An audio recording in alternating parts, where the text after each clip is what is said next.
y fueron arrestados 5 jóvenes conversos. Eran estos Revocato, Felicitas, Saturnino y Secúndulo. Con ellos estaba también Vivia Perpetua, de ilustre cuna, legítimamente casada y madre de un pequeñín al cual aún amamantaba. Esta última tenía 22 años de edad. A partir de aquí, ella misma narró punto por punto todo el orden de su martirio, tal como lo dejó escrito de su mano y propio sentimiento. Así comienza el relato de la joven noble cuyos valerosos actos de amor y dedicación a su Dios pasarían a convertirse en un testimonio indeleble para las generaciones venideras.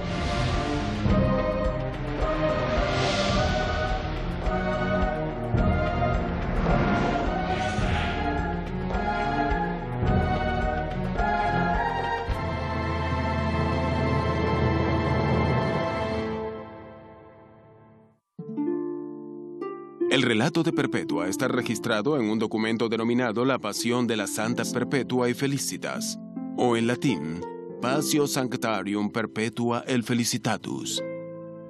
El vocablo passio significa padecer o sufrir. Escrito casi íntegramente de su propio puño y letra, el relato de lo acontecido a Perpetua constituye el documento más antiguo del que se tenga conocimiento que haya sido redactado por una mujer cristiana. Únicamente la introducción y el final fueron escritos por otra persona, dado que Perpetua llegó a un punto en que ya no pudo continuar con el recuento, tal como se verá a medida que se desarrolla la historia. Pero ¿quién era esa joven? ¿Y por qué se ha transmitido y rememorado su historia de generación en generación? Nacida en el siglo II en Cartago, Túnez, una de las ciudades portuarias más prósperas del Mediterráneo, Perpetua provenía de una familia de buena posición social. La cultura romana era patriarcal, lo que significa que estaba dominada por los hombres. Al nacer tradicionalmente a Perpetua debieron ponerla a los pies de su padre, del cual dependería o bien tomarla en brazos y aceptarla en el seno de su familia, o si no, sería, en todo caso, rechazarla y abandonarla a su suerte. Perpetua se crió disfrutando de todos los beneficios que le ofrecía su clase social.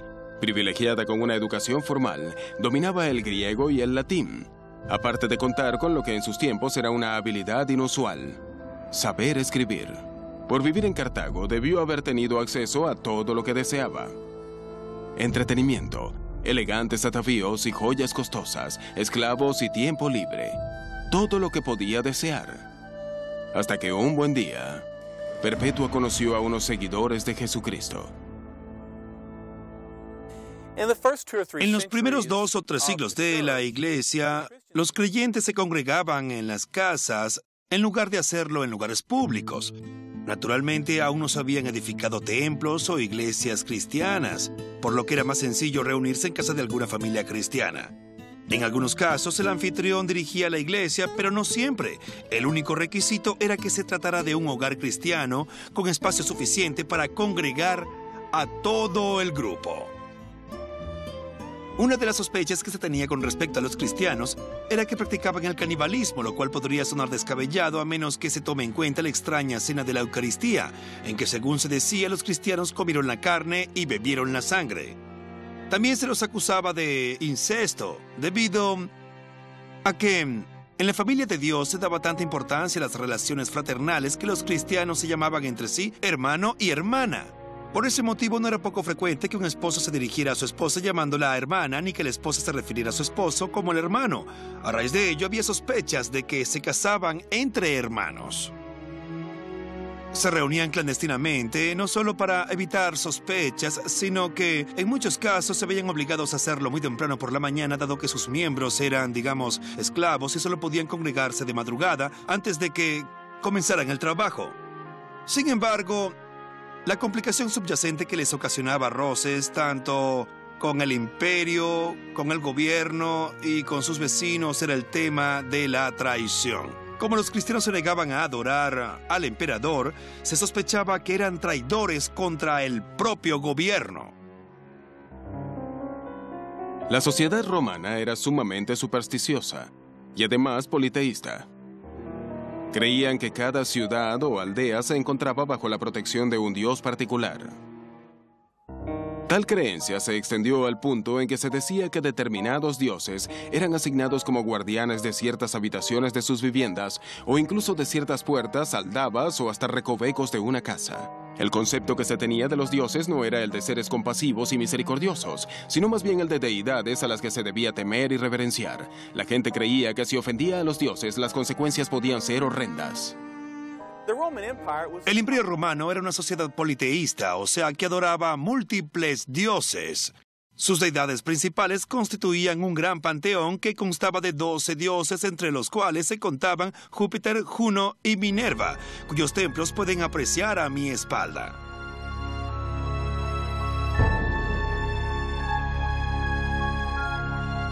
A medida que se fue extendiendo, el Imperio Romano anexó muchas regiones que a su vez adoraban a otros dioses. No obstante, los romanos eran muy respetuosos y tolerantes del culto a otros dioses. Es más, en algunos casos, los incorporaban a su propio panteón. Por ejemplo, el culto a Serapis, el dios egipcio.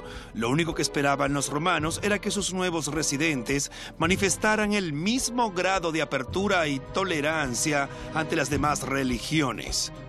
La más importante de todas consistía en venerar al gran emperador. Él era la máxima divinidad y quien mantenía unido al imperio. El culto al emperador llegó a convertirse en el principal aspecto de la religión romana.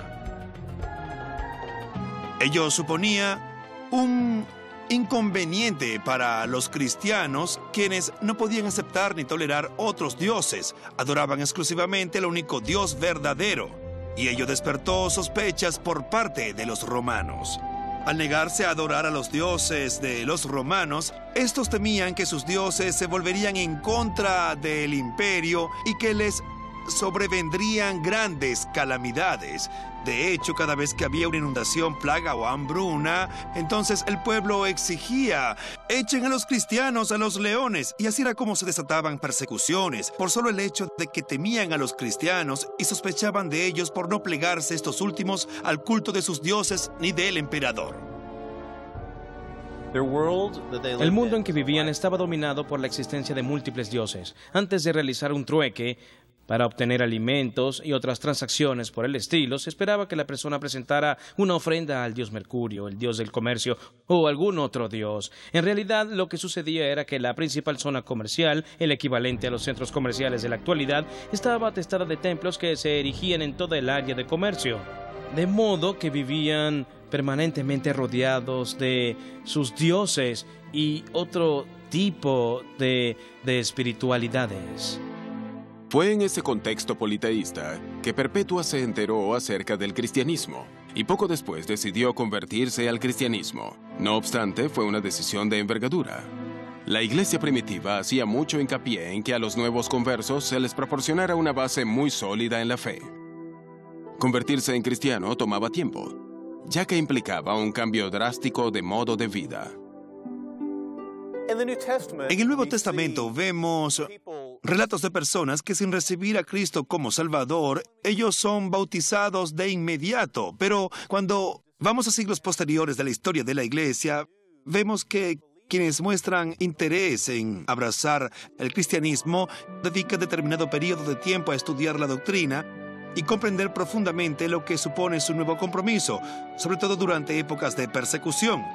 Así es que se dio lugar al catecumenado, un periodo de instrucción de los conversos. Por eso nos referimos a ellos como catecúmenos y a quienes los instruyen como catequistas. La idea era que se los instruyera en los principios del cristianismo y ese periodo podía llegar a durar hasta 3 años.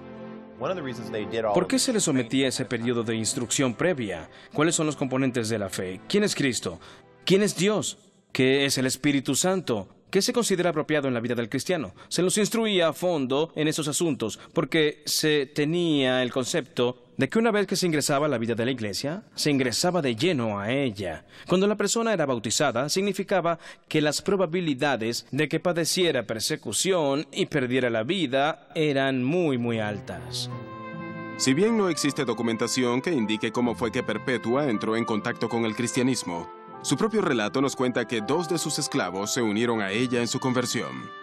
Felicitas, que estaba embarazada de 8 meses, y Revocato.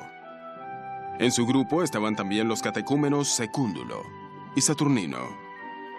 Los 5 abrazaron juntos el cristianismo y sin duda esperaban deseosos la instrucción que los iniciaría a la iglesia, a fin de fortalecernos en firmes testigos de la fe.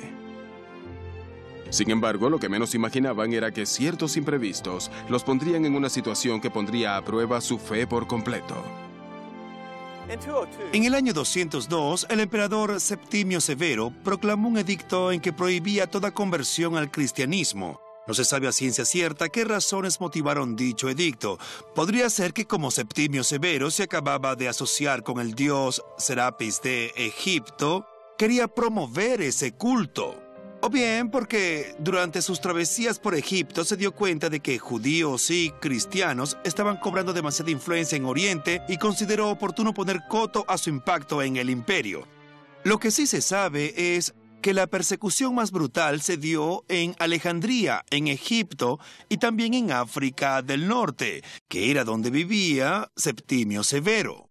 Otra cosa que se sabe es que quienes más se vieron afectados por tal persecución fueron los nuevos conversos y sus maestros, como en el caso de Perpetua y sus amigos y de Sáturo. Procuraban desmembrar grupos específicos, con la esperanza de que si se presionaba lo suficiente, digamos, a un bastión pequeño de cristianos, los demás abandonarían sus creencias y se reintegrarían a la sociedad. El objetivo no era mandar a matar a un montón de gente, pues ello en nada beneficiaría al Estado ni a los dioses. Mientras que si capturamos a unos cuantos y los usamos como ejemplo para los demás, esperemos que los demás se conviertan. Aquí comienzan las crónicas de Perpetua. Ella y sus compañeros en la fe habían sido arrestados por convertirse al cristianismo, y a ella la habían puesto bajo arresto domiciliario. Si bien su relato indica que ella estaba legítimamente casada, no se menciona más a su esposo una vez que es arrestada. Aunque no se dan explicaciones concretas, se especula que o bien él se encontraba de viaje cuando ocurrió, o bien no era creyente y por lo tanto abandonó a Perpetua a su suerte cuando ella dejó en claro que no negaría a Cristo. De alguna manera, se descubre que se ha convertido al cristianismo y se la acusa de haber contravenido el edicto de Septimio Severo que prohibía las conversiones. Así es que son acusados ella, 2 de sus sirvientes y los demás catecúmenos. Las autoridades los tenían vigilados y a la espera del momento de llevarlos a la cárcel. Y bien, como era de esperarse, ello consternó a la casa de los Vivia, una familia de la nobleza. Perpetua escribió en las actas: Yo estaba todavía con mis perseguidores. Mi padre, que me quería mucho, trataba de darme razones para debilitar mi fe y apartarme de mi propósito. Tras formularse cargos contra ella a raíz de su conversión al cristianismo, estuvo en arresto domiciliario. Es posible que, dadas la fortuna y la posesión de su padre, se le concediera a éste su custodia. Cuando aún estaba en su casa, su padre se le acercó e intentó persuadirla de que renunciara a su fe en Jesucristo. Mas, sin embargo, Perpetua señaló un cántaro y le preguntó: «Padre, ¿acaso podría llamarse a ese cántaro con un nombre que no le designe por lo que es?» Su padre tuvo que responder que no. Entonces ella agregó: «Del mismo modo, a mí no se me puede llamar con un nombre que no refleje lo que soy, y yo soy cristiana». Se cuida mucho de no ostentar de su patrimonio, cosa que pudo haber hecho en diversas oportunidades. En cierto sentido lo hace porque prefiere identificarse como cristiana, es decir, que dejen claro que su identidad principal no se asocia con la casa Vivia, ni con su fortuna o su clase social, sino con el hecho de que es cristiana. Al oír esa palabra, mi padre se abalanzó sobre mí y trató de arrancarme los ojos, pero solo me contrarió un poco y se retiró vencido. Él y los argumentos del diablo. Yo le di gracias a Dios por el descanso de no ver a mi padre durante algún tiempo. En esos días recibí el bautismo y el Espíritu me movió a no pedir más que la gracia de soportar el martirio. Es posible que sabiendo que esos nuevos conversos probablemente nunca retornarían de la prisión, las autoridades eclesiásticas locales les permitieran recibir el bautismo antes del período formal de instrucción. Este es un antiguo bautisterio, similar al que debió emplearse para bautizar a Perpetua. Durante la época de su bautismo, quien lo administraba le imponía las manos sobre la cabeza y luego le soplaba sobre el rostro a fin de exorcizar los malos espíritus.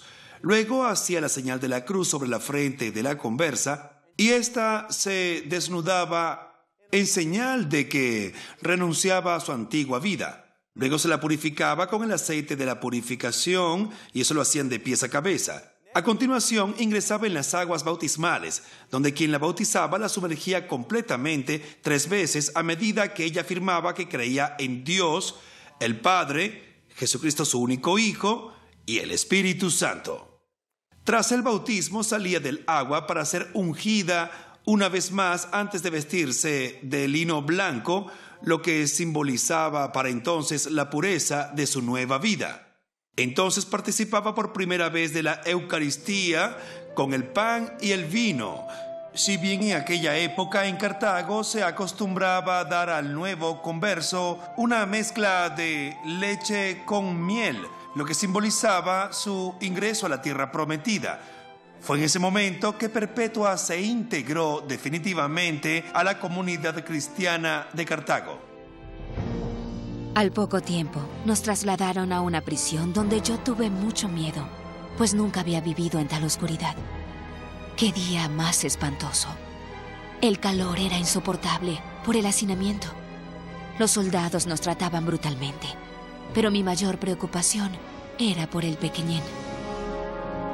Finalmente, Perpetua y sus compañeros fueron encarcelados y se los trasladó al monte Bursa, donde se los colocó en una mazmorra. Perpetua describió el lugar como un hueco oscuro. Contó que apestaba, que el calor era insoportable, que los guardias eran corruptos y muy groseros. En varias oportunidades los encadenaron aquí. Era un lugar espantoso y no olvidemos que Perpetua se había criado entre algodones, con los cuidados de un padre rico que la consentía en todo. Jamás había experimentado semejante horror como el que le tocó vivir en aquella prisión. Efectivamente, para Perpetua habría sido desgarrador que se la arrancara de todo lo que había conocido hasta entonces y se la apartara de sus seres queridos, dejar atrás la familia, el amor que siente una madre por su hijo es muy intenso. Y más en el caso de un pequeño al que aún estaba amamantando, por lo que la separación de su hijo debió haber sido sumamente dolorosa. Para colmo de males, Secúndulo, catecúmeno del grupo y compañero, murió en la cárcel. Enfrentar cada día era extremadamente difícil para ellos. Al poco tiempo, se presentaron los diáconos locales y consiguieron que se dispusiera una mejor celda para Perpetua y se le trajese el niño. Por fin me permitieron tener conmigo al niño en la celda. Ya aliviada de la tortura y preocupación que me había ocasionado la separación, me sentí mucho mejor. Noté como si la cárcel se me hubiese convertido en palacio, y ya prefería estar allí a cualquier otro sitio. En aquel entonces, cuando uno estaba preso, la cárcel no le suministraba alimento, de modo que se veía un constante desfile de personas de la iglesia local que se hacían cargo de los presos cristianos y les llevaban comida, ayuda y suministros. De vuelta en la celda se le acercó un hermano, tal como lo relata Perpetua en su diario. Me dijo: hermana, tu reputación es tan impecable que si pides que se te conceda una visión, se te dará. Y así sabrás si te tocará padecer el suplicio o se te pondrá en libertad. Y como yo sabía que podía hablar con el Señor, de cuyos favores tanto me había beneficiado, le prometí: mañana mismo te diré lo que vea. En los tiempos de la iglesia primitiva, el empleo del don de la profecía o escuchar directamente de Dios mediante revelación o sueños, mediante visiones o por inspiración divina, se consideraba una forma aceptable de oración, sobre todo en el caso de quienes padecían persecución por causa de Cristo. Consideraban que quienes no abdicaban de su fe y estaban dispuestos a dar la vida por Cristo y llegar a esos extremos, Dios les concedía privilegios mayores de los que se concedían a los demás cristianos, y uno de ellos, y bien curioso, consistía en pedir un sueño o una visión que les revelara algo. En respuesta a su oración, Perpetua tuvo una visión. Vi una escalera de bronce que se elevaba hasta el cielo, larga y angosta, de tal manera que solo podía subir por ella una persona a la vez. A ambos lados de la misma aparecían innumerables instrumentos de suplicio. Había espadas, lanzas, ganchos, puñales e instrumentos cortantes. De manera que si alguien trataba de subir por la escalera o no se cuidaba al ascender por los peldaños, se cortaba y su carne quedaba enganchada en los instrumentos de hierro. Al pie de la escalera misma había una enorme serpiente enroscada que atacaba a quienes trataban de subir por la escalera y los aterrorizaba por haberlo intentado. Lo interesante es que en la visión ella ve que se le adelanta un hombre en la escalera. Sáturo, quien era su pastor. Un hombre al que no habían arrestado con Perpetua. Pero Sáturo la trepó antes que yo. Y al llegar a la parte superior de la escalera, se volvió hacia mí y me dijo: Perpetua, yo te sostengo la escalera, pero cuídate de que la serpiente no vaya a picarte. Y yo le respondí: en el nombre de Jesucristo, no me hará daño. Entonces, como si me tuviera miedo, asomó la cabeza cautelosamente y la quitó del pie de la escalera.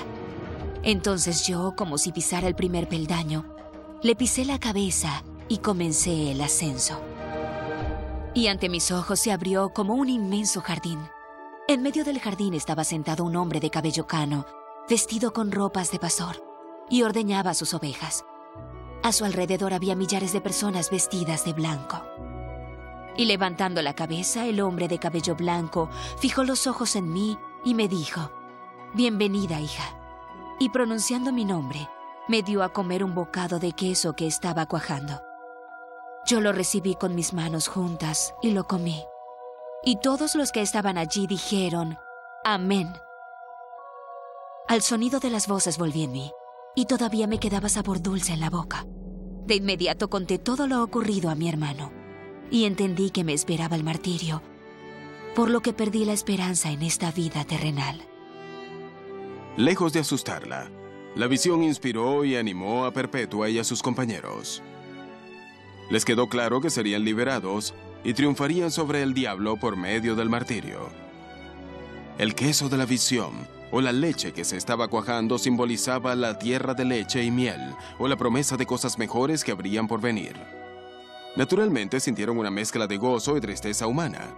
Perpetua entendió que pronto se presentaría ante el Señor, a quien tanto amaba, pero que tendría que dejar atrás a su hijo.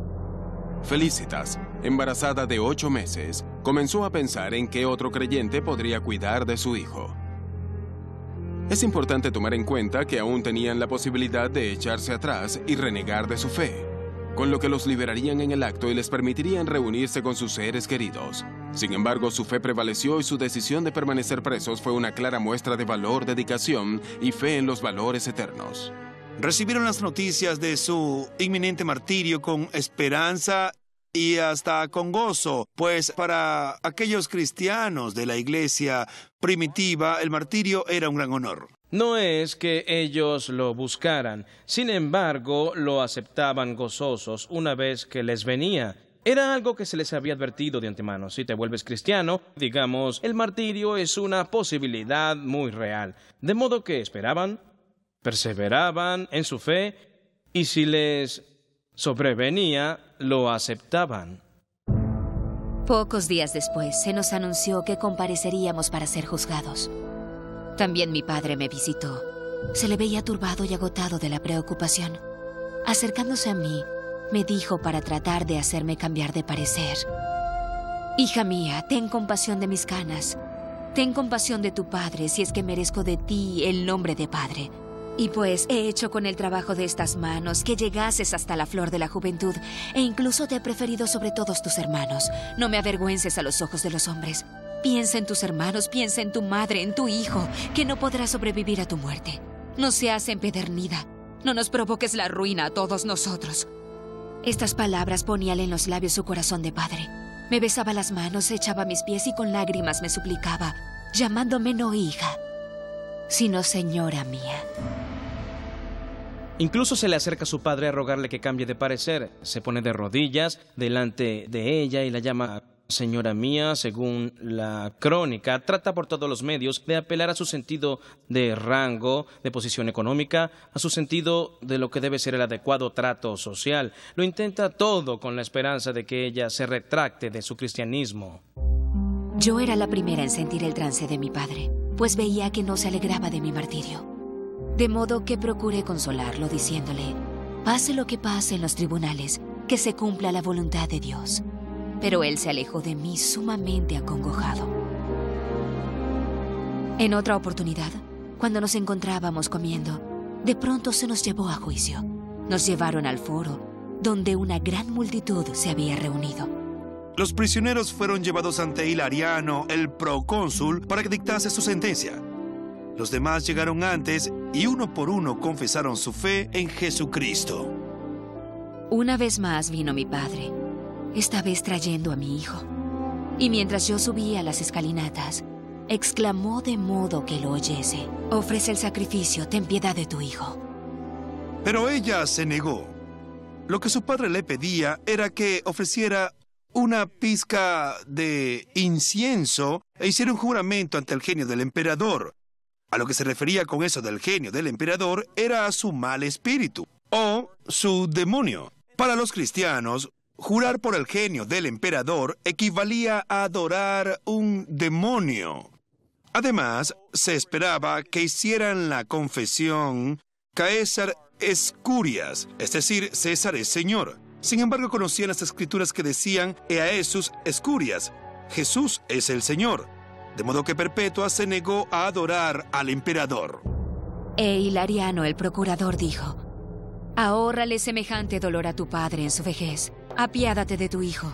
Ofrece sacrificio para la prosperidad del emperador. Y yo respondí, soy cristiana. Y cuando mi padre se me acercó para disuadirme una vez más de mi fe, Hilariano, cansado, mandó que le echasen fuera y le golpearan con una vara. Sentí los varazos como si me los hubieran dado a mí.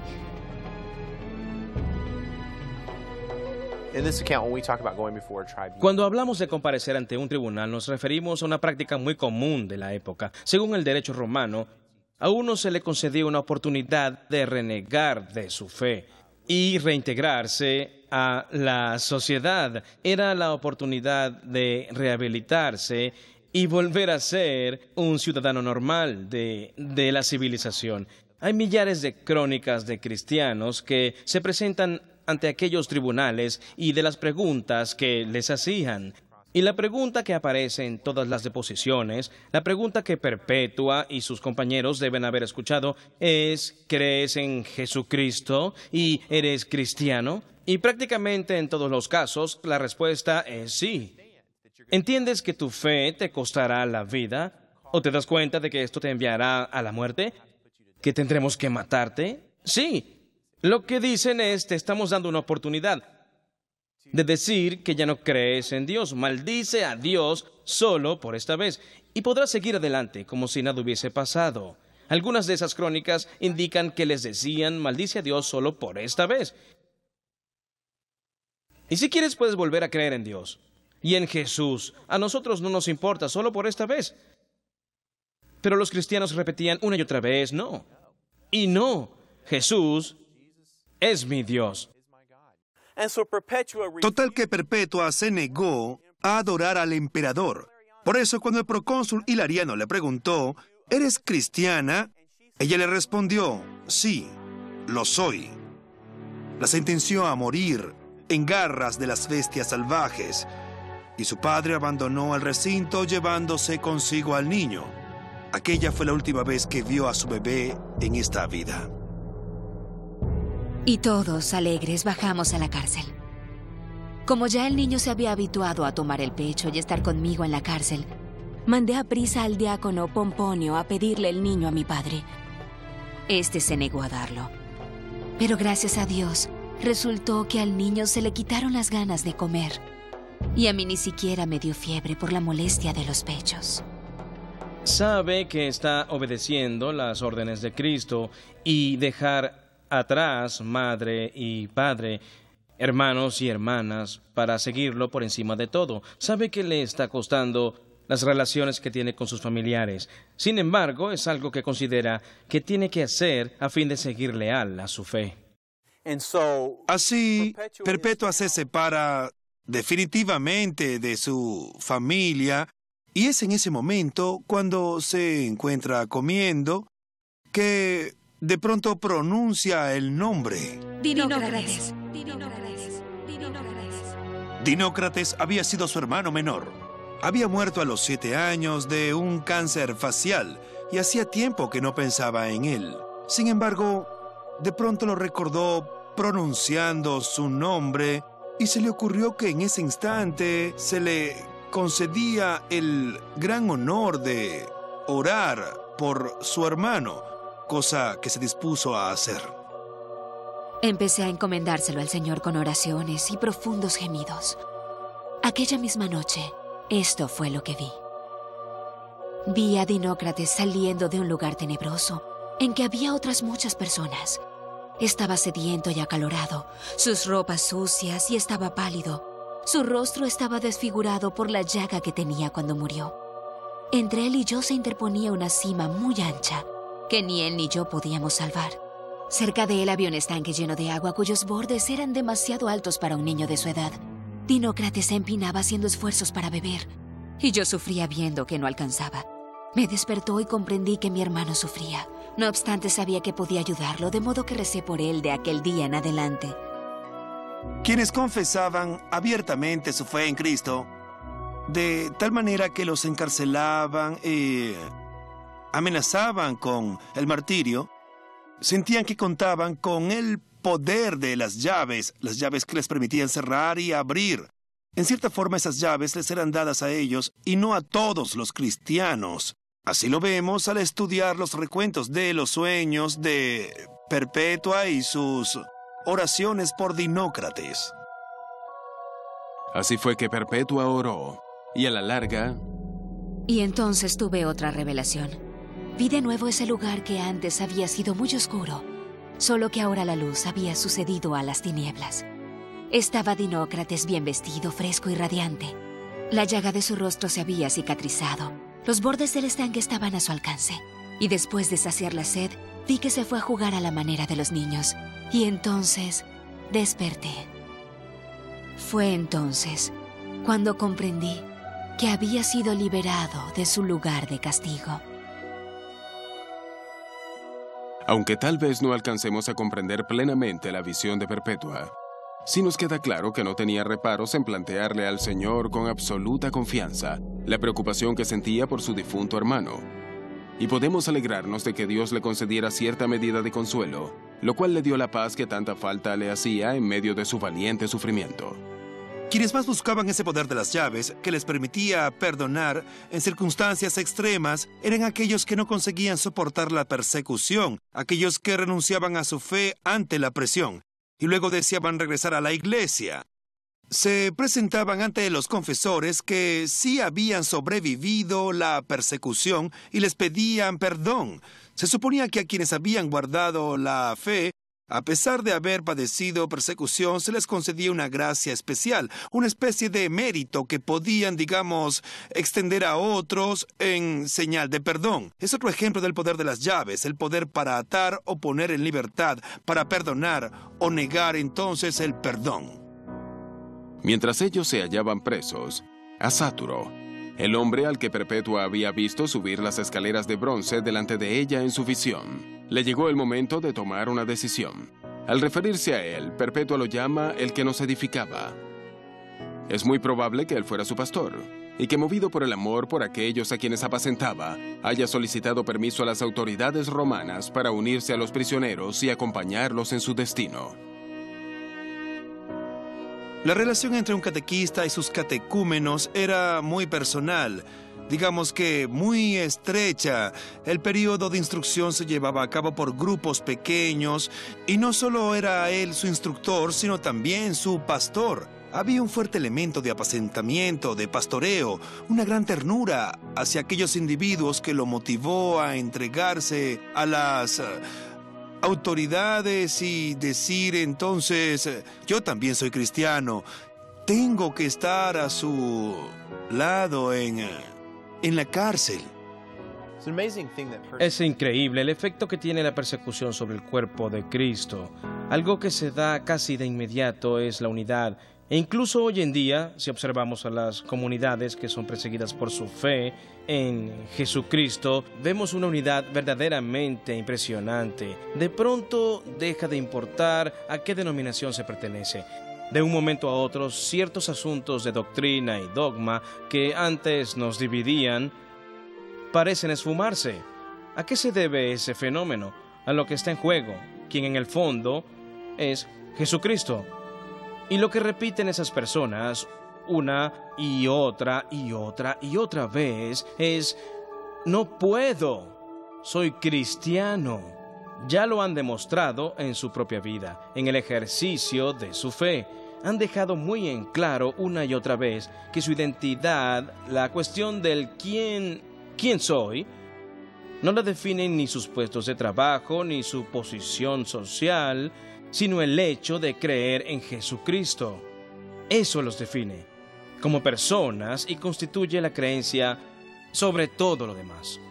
Pocos días antes de la fecha del martirio, todos se ponen a orar por Felicitas. Tiene 8 meses de embarazo y la ley romana prohíbe que una mujer embarazada muera de esa manera en el Coliseo. No significaba que su embarazo le evitaría entonces el martirio. A la larga, eso sucedería. Lo que significaba era que si daba a luz más adelante, sería martirizada junto con otros criminales comunes, en lugar de ser junto a sus compañeros, que era lo que todos ellos deseaban. Nuevamente, apoyados en la creencia de que tenían ciertos privilegios, se ponen a orar por Felicitas para que dé a luz a su pequeño cuanto antes en la cárcel. Terminada la oración, los dolores del parto se hicieron sentir. Y como solo se hallaba en el 8º mes, los dolores eran más agudos. Como ella gimiese, los carceleros le decían: si ahora te quejas, ¿qué harás cuando seas arrojada a las fieras, de las que te burlas al no querer sacrificar? Ahora soy yo la que sufro, respondió ella. Pero entonces otro estará en mí, que padecerá por mí, porque yo padeceré por él. Y dio a luz una pequeñita. Ante todo, se burlan de ella y le preguntan: ¿para qué haces esto? Porque lo que en realidad preguntan es: ¿qué te mueve a hacer esto? ¿Qué se te ha metido en la cabeza como para que quieras dar a luz a fin de poder morir para ver la muerte antes? ¿Cómo se te ocurre algo así? Y es justo después que vemos que otras personas, algunos de los guardias que los vigilan, se convierten a Cristo tras presenciar ese evento. De modo que figura en las crónicas que el testimonio es tan poderoso que aunque algunos de los guardias se burlan, otros dicen entre sí: oye, esto no es normal, esto del cristianismo tiene algo especial. Uno de los que se vio afectado por el paciente testimonio de los prisioneros cristianos era un hombre llamado Pudencio, un carcelero. A Pudencio le llama la atención la actitud de los cristianos y advierte el amor y los cuidados que les prodigan quienes acuden a atenderlos, y les atrae su testimonio y también su modo de vida. Pocos días después, Pudencio, soldado de guardia de la cárcel que nos estimaba, comprendió que el Señor nos favorecía con su gracia y permitía que entraran muchos a visitarnos para que mutuamente nos consoláramos. En la víspera del cumpleaños del hijo del emperador, se habían organizado torneos. Parte de las celebraciones del día consistirían en la ejecución pública de Perpetua y sus compañeros.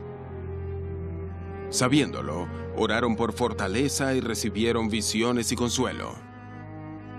En su visión, El diácono Pomponio le lleva hasta el anfiteatro y tras colocarla en medio de la arena le dice: «No temas, estoy contigo y te acompaño en el combate».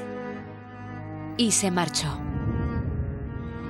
Vi una gran multitud que me miraba atónita. Y como sabía que estaba condenada a las bestias, me maravillaba al no verlas por ninguna parte. Salió contra mí un egipcio de horrible aspecto, seguido de sus ayudantes.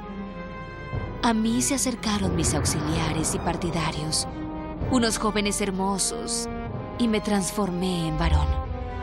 Y salió un hombre de una estatura extraordinaria que sobrepasaba el techo del anfiteatro, vestido con una túnica púrpura. Impuso silencio y dijo: «Si este egipcio vence a esta mujer, la matará. En cambio, si es ella la vencedora, recibirá en premio este ramo». Y se retiró. Nos aproximamos el uno al otro y luchamos. Él quería sujetarme por los pies, pero yo le golpeaba el rostro dándole patadas. De pronto fui levantada por los aires. Comencé a patearlo y a pisotearle el rostro. Y le aplasté la cabeza. El pueblo comenzó a aplaudir y mis padrinos a cantar. Yo me acerqué al lanista y recibí el ramo. Él me besó y me dijo: «Hija, la paz sea contigo».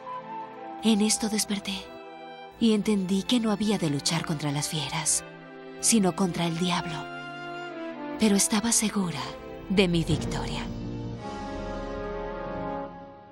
A raíz de ese sueño, comprende dos cosas. Una, que su lucha no es contra las bestias salvajes, sino contra Satanás, que se propone arrebatarle la voluntad de dar testimonio de su fe en Cristo. Sin embargo, vence a Satanás y obtiene la victoria. No obstante, para ella la victoria no significa vivir. Para ella la victoria supone morir por la causa y el nombre del Señor Jesucristo. Incluso se ve a sí misma como quien triunfa sobre los prejuicios en contra del género femenino que predomina en la cultura de la época, ya que, según los escritos de Pablo, sabemos que ya no hay judío, ni griego, ni varón, ni mujer. De modo que se ve a sí misma desempeñando un papel casi apostólico, prácticamente como si descendiera de los mismísimos hombres que la precedieron, esos grandes guerreros por la causa de Cristo. Se considera como un hombre que se prepara para presentarse a combatir en el Coliseo. Sáturo también es bendecido con una visión. Después que hubimos padecido el martirio, relató: «Y salimos de la carne. Fuimos llevados por 4 ángeles hasta que vimos una gran luz. Y yo dije a Perpetua que estaba a mi lado: esto es lo que el Señor nos había prometido». Luego se presentó a nuestra vista una gran extensión, a modo de inmenso vergel, lleno de rosales y toda especie de flores. Los árboles eran tan altos como cipreses, cuyas hojas caían sin cesar. 4 ángeles más resplandecientes aún que los que nos llevaban había en aquel jardín, los cuales al vernos llegar nos hicieron reverencia y dijeron llenos de admiración a los otros ángeles: estos son. Primero venid, entrad y saludad al Señor».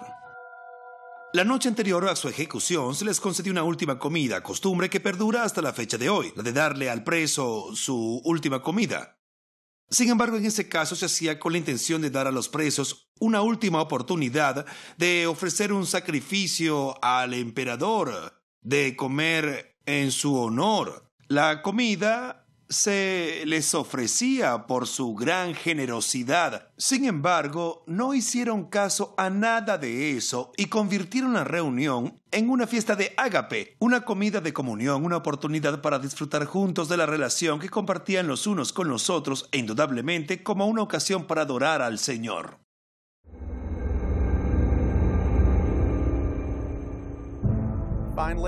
Por fin llegó el día. Era 7 de marzo del 203. Los mártires lo consideraban su día victorioso, el día en que enfrentarían sus muertes, pero ingresarían a la vida eterna. En ese día abandonaron el monte Bursa y marcharon 1 kilómetro, menos de 1 milla, rumbo al anfiteatro. Marcharon gozosos, entonando salmos como si se dirigieran al cielo. Lo que ocurría era que acaudalados comerciantes patrocinaban el evento del siglo y traían a los mejores gladiadores o los animales más salvajes que se habían visto jamás. En algunos casos montaban impresionantes combates con agua y todo tipo de funciones. Trataban de ver a quién se le ocurría algo más vistoso, de modo que si conseguían traer a unos cuantos de esos cristianos desquiciados, el evento mejoraría y acudirían miles de espectadores. Los cristianos marchaban desde el Monte Bursa hasta el anfiteatro como parte de una pompa, una procesión en la que también iban gladiadores, ya que habría numerosas festividades en el anfiteatro en honor del cumpleaños de Gita, hijo del emperador. A medida que marchaban por las calles a ambos lados, los rodeaban las multitudes que aclamaban a los gladiadores y abucheaban a los cristianos. Sin embargo, estos últimos les devolvían la mirada, pues sabían que a la larga saldrían victoriosos. Y a medida que ingresaban al Coliseo, los mártires dejaban atrás su antigua vida. Perpetua ya no era la favorita de su padre, pero se convertía ahora en favorita de Dios. Había abandonado su papel de madre para convertirse en esposa de Cristo. De igual manera, para Felicitas queda atrás el sangrado del parto y lo reemplaza la sangre que derramará en la arena. Pasa de ser matrona a convertirse en gladiador. Se lava tras el parto en su propia sangre, como lo expresó Tertuliano, el segundo bautismo, el bautismo de la sangre, su martirio. Luego de ingresar a la arena, se encerraba a los prisioneros en una celda de espera, encadenados contra sus muros. Aún pueden apreciarse los lugares en que las cadenas habían estado sujetadas a las paredes. Allí esperaban hasta que les llegara el momento de salir a enfrentarse a las bestias. Y entonces salían a la arena. Cuando Perpetua ingresa a la arena, se encuentra con miles de personas indignadas que exigen su muerte. Pero en lugar de temer, Perpetua se pone a entonar cánticos de victoria. Quien escribe las crónicas dice que pisoteó la cabeza del egipcio, con lo que quería decir que ya estaba reclamando su victoria sobre Satanás. De igual manera, al marchar hacia la arena, los hombres también se ponen a predicar a las multitudes. Decían, ¡huyan de la ira venidera! Pero con tanto griterío y alboroto, cuando por fin llegaron ante Hilariano, tuvieron que hacerse entender con señas para decirle, hoy tú nos condenas a nosotros, pero Dios te condenará a ti mañana. La gente se enfureció tanto que exigieron que se pusieran los prisioneros en fila y se los amarrara contra unos postes para que los soldados los pudieran azotar. Incluso al entrar al anfiteatro, demostraban con sus acciones lo compenetrados que estaban con su fe, con la verdad que sustentaba su fe, daban testimonio, e incluso antes de entrar al anfiteatro se reunían a orar y se animaban los unos a los otros a permanecer fieles hasta el final, de modo que cuando por fin salen, lo hacen con gran valor. No se los ve perder la calma, ni de pronto tomar una mala decisión ya en medio del espectáculo, pues salen con arrojo a dar testimonio de lo que están convencidos que es la verdad. Diga lo que diga la sociedad, esto es verdad. Lo creemos tan profundamente que arriesgaremos la vida. Imaginen aquel anfiteatro de 3 pisos de altura con las tribunas atestadas de miles, no, mejor dicho, decenas de miles de espectadores. Las multitudes gritan y abuchean. Ya han visto varios combates de gladiadores en que estos se enfrentan y se hieren de muerte. Hay sangre por todas partes. La gente ve venir a los cristianos y se pone a abuchearlos y a burlarse de ellos. Se ríen de ellos mientras esperan a que suelten a las bestias para que se los puedan devorar. Pero a pesar del ruido ensordecedor de la multitud, los cristianos escuchan los rugidos de las bestias que gruñen hambrientas. Es una experiencia aterradora, una experiencia espantosa. Sin embargo, los mártires no sienten miedo. Ellos saben que al final saldrán vencedores. Con frecuencia encerraban a los animales en una especie de sótano. Todos los coliseos tenían una estructura subterránea donde encerraban a las bestias y donde esperaban también los gladiadores y demás. Entonces abrían las compuertas de lo que podrían llamarse jaulas y ponían a los animales sobre unas plataformas donde los espoleaban y los aguijoneaban para que se enfurecieran, y entonces los lanzaban hacia el anfiteatro cuando ya estaban muy encolerizados. Entonces las fieras buscaban con quién desquitarse y lo hacían con esta gente indefensa.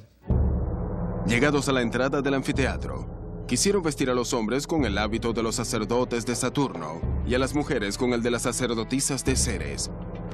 Pero Perpetua se negó rotundamente y protestó diciendo: Hemos venido voluntariamente aquí para morir por Cristo y no por vuestros dioses. Y así fue como se negaron a vestir los hábitos paganos. La víspera del martirio, por la noche, los hombres se reunieron y se pusieron a orar, implorando a Dios que les diera una revelación acerca de cómo enfrentaría cada uno la muerte al día siguiente. Cada hombre deseaba y esperaba algo distinto con relación a su martirio. Saturnino, que era de lo más valiente y macho, quería enfrentar a una serie de bestias para que la gloria de su corona fuese aún mayor. Así pues, su deseo era enfrentarse con un leopardo, un jabalí y un oso. El animal que más temía Saturo era el oso. Por eso pidió al Señor que le concediera morir al morderlo un leopardo. Así fue que al día siguiente, cuando le tocó enfrentarse a las bestias, se cumplieron las oraciones de aquel hombre. Primero les tocó salir a Saturnino y Revocato, y le soltaron entonces un leopardo. Este arremetió contra ellos, pero no llegó a matarlos. De modo que los pusieron en un cepo y les echaron encima un oso salvaje, el cual arremetió contra ellos y los hirió severamente, mas no consiguió matarlos. Luego se los llevaron y trajeron entonces a Saturo. Lo sacaron atado a un jabalí para que éste lo atacara. Sin embargo, el jabalí arremetió contra el guardia y solo arrastró a Saturo por todo el suelo del anfiteatro. Entonces lo desataron y lo pusieron nuevamente en el cepo a enfrentarse a un oso. Pero resulta que el oso no quiso salir de su jaula, de modo que Saturo se libró del mayor de sus temores. Por fin entonces devolvieron a los hombres a las celdas e hicieron comparecer a las mujeres. Para luchar contra las mujeres había sido dispuesta una vaca bravía.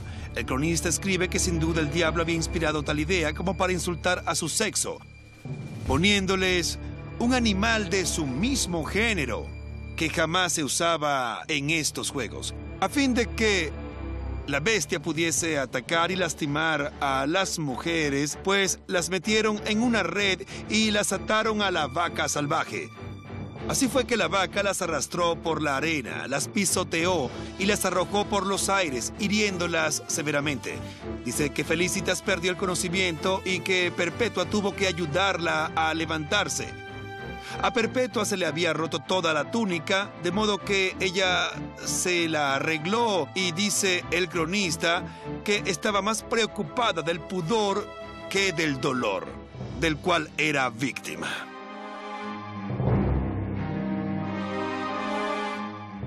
Tras su experiencia con la ternera furibunda, a Perpetua y Felicitas se las llevó a la puerta Sanavivaria, que era la puerta por la que salían los que sobrevivían, no porque se les hubiese suspendido la sentencia, sino para que esperaran allí su nuevo turno. Mientras esperaban allí, Perpetua preguntó a Felicitas: ¿cuándo nos expondrán a la vaca salvaje o a lo que sea que nos tienen preparado? Pero entonces Perpetua, al ver sus ropas en jirones y su cuerpo golpeado, se dio cuenta de que ya se habían enfrentado a la vaca y que Dios había impedido milagrosamente que padecieran dolor. Entonces aprovechó Perpetua y se dirigió a sus compañeros cristianos que estaban allí presentes. Seguramente habían acudido a alentar a sus hermanos y hermanas en Cristo en la hora de su martirio. Perpetua entonces les dijo: estad firmes en la fe, amaos los unos a los otros, y no os debilitéis en la fe a causa de nuestros tormentos, sino dejad que os alienten. Esto importaba mucho a los mártires. Querían que su muerte fuese fuente de ánimo para sus compañeros en la fe, que los animara a plantarse firmes en su fe en Cristo. Entonces le llegó el turno a Sáturo, pero antes de salir pidió a Pudencio que se acercara. Pudencio era el carcelero que se había entregado a Jesús tras presenciar el testimonio de los cristianos en la cárcel. Le dijo a Pudencio: fíjate cómo sucederá lo que he predicho, Pudencio. Moriré en las fauces del leopardo, ya lo verás. Y así fue. Al ingresar Sáturo al ruedo, le soltaron un gran leopardo. El leopardo se le echó encima y clavándole los dientes lo hirió de muerte. Sangró hasta quedar sus ropas totalmente empapadas y el público exclamaba alegre y sin ningún tipo de dolor. Gritaban bien bañado, que era la forma de saludarse cuando una persona se encontraba con otra en los baños públicos. Entre los restos arqueológicos de la zona había un mosaico que se encontraba uno al tomar cierta carretera que conducía a los principales baños públicos. El mosaico tenía escrita una frase en latín que decía bien bañado, bien bañado. A medida que esos individuos, tal como lo relata el cronista, que esos individuos se dirigen a lo que podría considerarse su segundo bautismo o su bautismo de sangre, el público exclama con crueldad, bien bañado,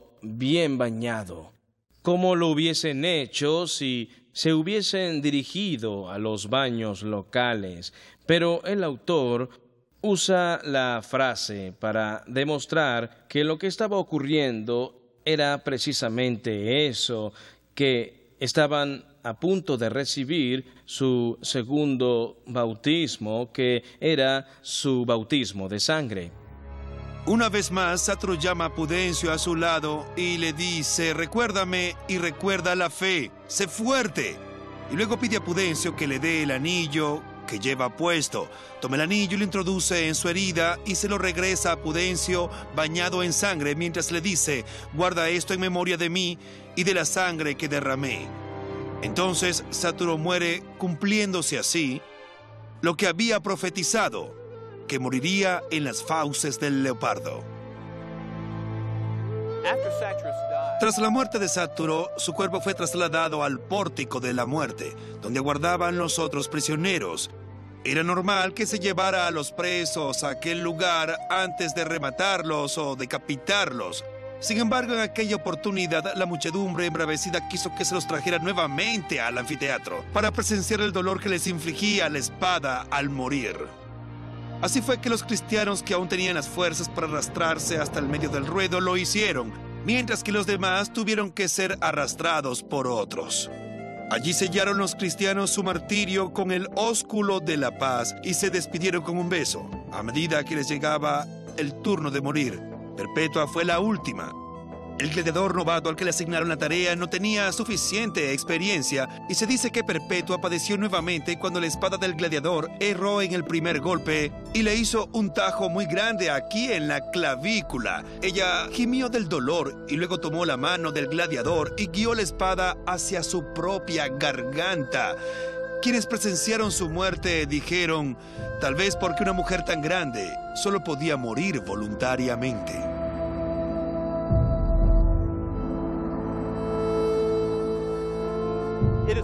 Se cree que tras su muerte, los restos de Perpetua fueron sepultados en esta cripta. Los romanos pensaban que allí acabaría la historia de Perpetua. Sin embargo, se equivocaban. Su memoria vive hasta este día. Su martirio inspiró a sus hermanos y hermanas en Cristo a ser aún más entusiastas en la fe. Y su martirio fue un testimonio que hizo que muchos llegasen a creer en Jesucristo. Tertuliano, contemporáneo de Perpetua, fue quien dijo: la sangre de los mártires es la semilla de la iglesia. Cuanto más de nosotros ciegan, más aparecen. Y estaba en lo correcto. La sangre de los mártires fue efectivamente la semilla que rindió una enorme cosecha, la gran iglesia del norte de África. Por eso insisto que Este episodio es una excelente oportunidad para que los cristianos den testimonio, que es la razón por la que Tertuliano escribía que la sangre de los mártires es la semilla de la iglesia. Es lo que hace que la iglesia crezca, porque al ver morir a aquellos cristianos comenzaban a hacerse interrogantes acerca de su propia muerte, a cuestionarse sus creencias acerca de la vida y a preguntarse: ¿será que esta gente tiene algo que yo no tengo? ¿No sería bueno que averigüe de qué están hablando? La historia de Perpetua y Felicitas, creo yo, nos enseña mucho acerca de cómo debemos vivir. Nos enseña que como cristianos debemos llevar una vida plenamente consagrada al Evangelio de Jesucristo, que no es una simple oportunidad de jugar a ser cristianos, asistiendo a la iglesia los domingos o participando en los eventos de la iglesia. Es algo que debe volverse una práctica cotidiana. Cuando Perpetua dice: por sobre todas las cosas, soy cristiana, y escoge identificarse de esa manera, hace una declaración de mucho peso. Cómo quisiera que todos los cristianos dijéramos eso mismo con la misma convicción con que lo hizo Felicitas y Perpetua. Decir: soy cristiano, era más que un título, era una identidad. Se identificaban en Cristo, quiénes eran y cómo vivían su vida. Era exactamente la forma en que lo hacían por tener a Cristo en su vida, y no como un agregado o un extra. Su identidad y su vida estaban completamente rodeadas por el concepto de que Cristo es el Señor.